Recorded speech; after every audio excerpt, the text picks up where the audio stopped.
देश की संसद का भी रुख कर लें, जहां आज मॉनसून सत्र की शुरुआत बड़ी हंगामेदार रही। विपक्ष ने नीट पेपर लीक का मुद्दा उठाया और परीक्षा को रद्द करने की मांग की। बिल्कुल, शिक्षा मंत्री धर्मेंद्र प्रधान ने केस सुप्रीम कोर्ट में लंबित होने का हवाला दिया, जिस पर विपक्ष के नेता प्रतिपक्ष जो हैं, विपक्ष के नेता राहुल गांधी ने कुछ ऐसा कह दिया कि जिससे शिक्षा मंत्री धर्मेंद्र प्रधान भड़क गए। सदन में जमकर आरोप प्रत्यारोप हुए और ऐसा क्या कहा कि भड़क गए शिक्षा मंत्री, देखिए जरा।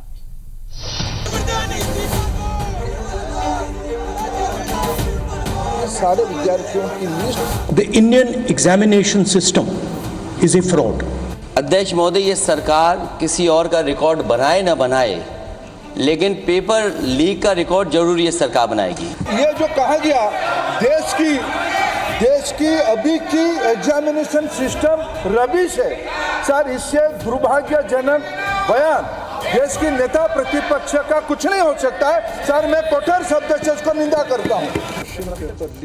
संसद का बजट सत्र शुरू ही हुआ था कि प्रश्नकाल के दौरान नीट पेपर लीक मुद्दे ने फिर तूल पकड़ लिया। समाजवादी पार्टी और डीएमके ने नीट परीक्षा रद्द करने की मांग की और शिक्षा मंत्री धर्मेंद्र प्रधान का इस्तीफा मांगा।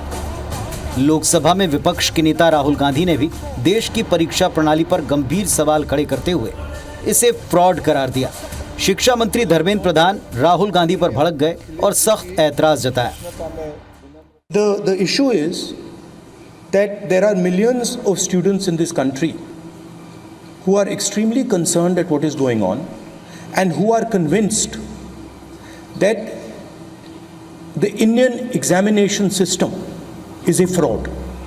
साहब, ये जो कहा गया देश की अभी की एग्जामिनेशन सिस्टम रबिश है सर, इससे दुर्भाग्यजनक बयान देश की नेता प्रतिपक्ष का कुछ नहीं हो सकता है सर। मैं कठोर शब्द से इसको निंदा करता हूं। विपक्ष के हमले पर पलटवार करते हुए धर्मेंद्र प्रधान ने पिछली मनमोहन सरकार के कार्यकाल का जिक्र किया, जब 2010 में शिक्षा सुधार के लिए 3 बिल लाए गए थे। धर्मेंद्र प्रधान ने आरोप लगाया कि इनमें से परीक्षा में अनियमितता रोकने वाला बिल निजी मेडिकल कॉलेजों के दबाव में वापस लिया गया था। राहुल गांधी ने इसे शिक्षा मंत्री द्वारा मुद्दे को भटकाने का प्रयास बताया। नीट पर पक्ष बनाम विपक्ष की लड़ाई में एनडीए और इंडिया दोनों गठबंधन की तरफ से जमकर जुबानी तीर चले हैं। सर, जिन्होंने रिमोट से सरकारें चलाई है, 2010 में 3 बिल आया था सर, जिसके उद्देश्य एजुकेशन इंस्टीट्यूशन में माल प्रैक्टिस को बंद करना। सर, मेरे सरकार की हिम्मत है, अभी हमने पब्लिक एग्जामिनेशन की रेगुलरिटीज में बिल लाए, कानून बनाए। क्या मजबूरी था कांग्रेस पार्टी की?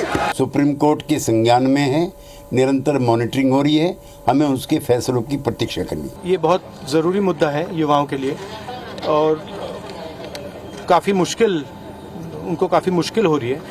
हमने कहा था कि इस पे डिस्कशन होना चाहिए और सरकार इंटरेस्टेड नहीं है, मगर हम इस मुद्दे को उठाते रहेंगे और सरकार पे दबाव डालते रहेंगे। अध्यक्ष महोदय, ये सरकार किसी और का रिकॉर्ड बनाए ना बनाए, लेकिन पेपर लीक का रिकॉर्ड जरूर ये सरकार बनाएगी। मैं अध्यक्ष महोदय आपके माध्यम से पूछना चाहता हूँ मंत्री जी से, क्या सेंटर वाइज जिन बच्चों को सबसे ज़्यादा नंबर मिले हैं, क्या उसकी सूची जारी करेंगे?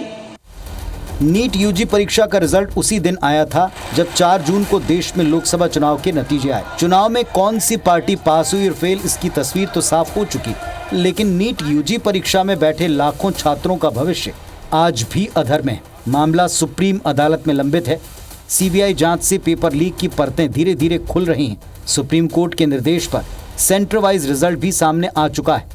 उम्मीद है कोर्ट जल्दी किसी नतीजे पर पहुंचेगा और नीट छात्रों के करियर पर छाई धुंध पूरी तरह साफ हो पाएगी। Bureau report, IBC 24। तो नीट के मुद्दे पर विपक्ष इसे छोड़ने तैयार नहीं, कहता है कि ये देश के भविष्य से जुड़ा मामला है और इस पर सरकार का ध्यान वे खींचते रहेंगे, और ऐसा पूरा विपक्ष, पूरा इंडिया गठबंधन करता दिखाई पड़ा।